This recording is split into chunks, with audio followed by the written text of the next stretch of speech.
কোরআনের একমাত্র কোন সূরাটি একটি ফলের নাম দিয়ে শুরু হয়েছে? সূরা 3। সূরা 3।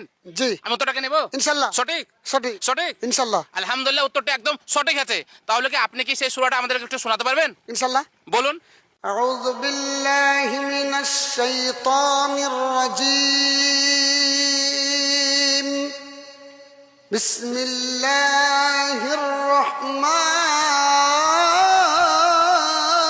الرحيم.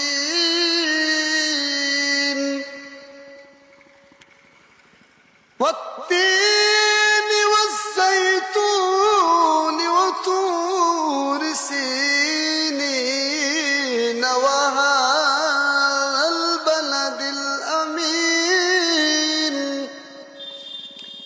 لقد خلقنا الإنسان في أحسن تقويم.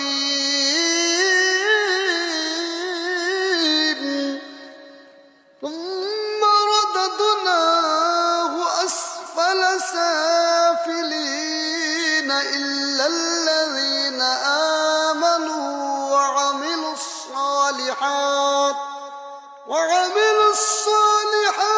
فلهم أجر غير ممنون. فما يكذبك بعد بالدين أليس الله بأحكم الحاكمين.